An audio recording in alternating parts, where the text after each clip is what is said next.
Everyone's patience there. Had some stuff going on. All right. If you have a question, please raise your hand. Identify yourself for Landry. Hey, Landry, Zach Klein from Channel 2 here in Atlanta.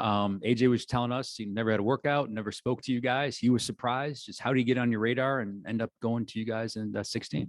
Yeah, well, we've been covering him all year, and he's a guy that we had highly rated. Didn't really think he would be there at 16. We had a chance to speak with him in Chicago too. Had a great interview just about the right stuff, the values that we're going after, the character, the hard work, the work ethic that he has. We're very excited about what he can bring from his versatility to everything from a personality standpoint. Couldn't be happier about having him. We're really glad.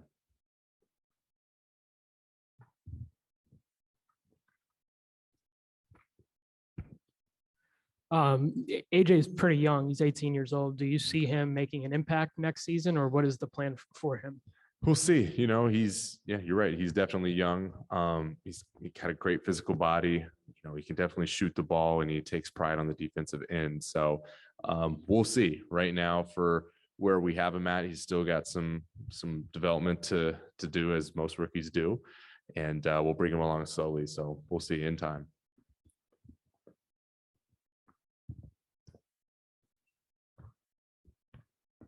I don't know how or if you're going to want to answer this, but I don't want to answer it. Yeah, often not only during but after the draft, there's trades. I mean, is there a chance that he's not going to be here next year, or are you definitely planning on him being on this team?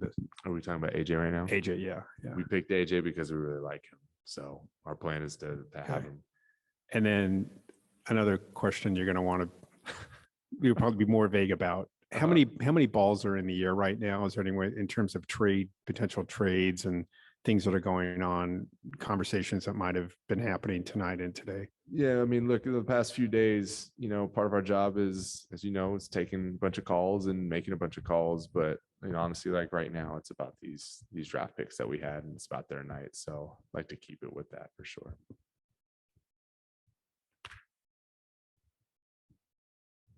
I mean, I know you just mentioned that you want to keep it to the draft picks, but I got to ask about John. Where does the organization stand with John? Do you guys view him as a long-term piece for you guys moving forward?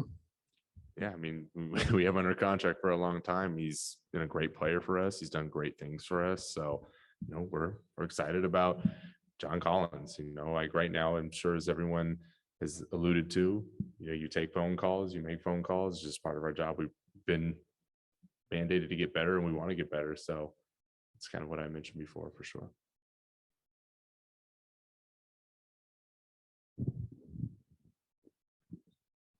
Obviously, you mentioned his youth and talking about AJ. What areas of his game would you like to see grow the most? You mentioned his size, his shooting, his athletic ability, but is there one facet of his game that he needs to take it to X to be a regular contributor to you guys? Yeah, apart from just the normal learning curve that most rookies go through on the defensive end, you set that aside, that will always be. For him, I think what's underrated is his handle ability, his ability to put the ball on the floor and make plays for himself. We didn't see that a lot at Duke, but throughout the pre-draft process, watching him in his pro day, going back and seeing some of the flashes when he was at Duke, like that's there. So if he can continue to develop that, he really opens up an arsenal of versatility for himself and for what we can do, with our team. And when the defense comes along, he utilizes that body and that wingspan. Sky's the limit for that kid.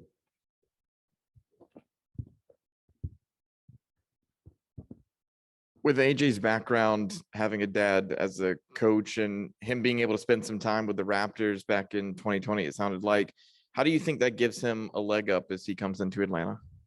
I mean, it's a big leg up, to have that awareness, to have a dad that has been in NBA coaching circles. He's already kind of seen what it takes, and comes from a basketball family. So it's definitely going to help him in his development. I think it expedites it in a certain way. As long as he continues to work hard, he's going to be fine. But it's always a plus if you got familiarity with NBA systems and players and just the way the culture goes in the NBA. Is that $2 million your signing bonus? And what can you tell us about your second round pick? I've decided to spread it out amongst all of you for being so patient with me post draft. So congratulations. No. The second round pick, Tyrese Martin. What an unbelievable story. I'm excited for you guys to get a chance to speak with him.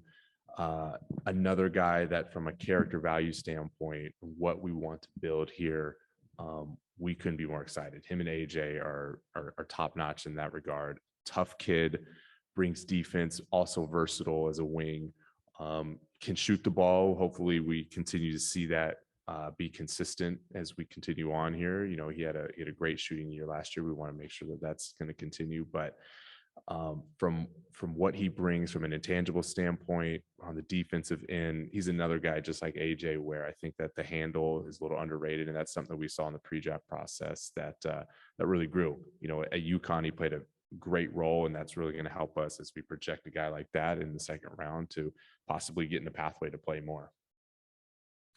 Two questions. The first one is the plan to roster Tyrese, give him a standard NBA contract. That's something we'll consider. I think we'll see what it looks like in summer league and kind of make that decision beyond that point. And then with AJ, he's had a couple of pretty serious injuries in his career. Are the medicals okay for him? Is there any concern about that moving forward?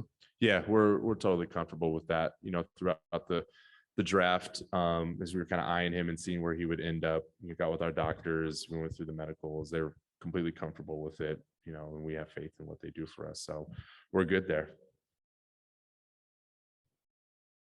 Anything else in the room? Surprised that he fell to you guys a little bit. So what's those moments like, you know, for you, and this first time for you being there, and like, you know, takes 14, 15, and you kind of have your fingers crossed for there are obviously a number of guys who could have gone there. What was just that tense 10 minutes before you guys were actually on the clock? I mean, yeah, I think every draft there's always that surprise that happens, and when you're the recipient of a guy like that, it's always good, right? So, you know, as we see him going further and further based off of our own projections, it's like, okay, well, this is getting interesting. So now we huddle up, we make sure that everything from the medical standpoint is okay. We look back and have a discussion about where he was at from, you know, from the draft standpoint, everything going up to that. So when you get a guy and you rate him that high and you're glad to get him at 16, like at the end of the day, it's a win. So it's exciting for us, very. Okay, let's go out to Zoom real quickly.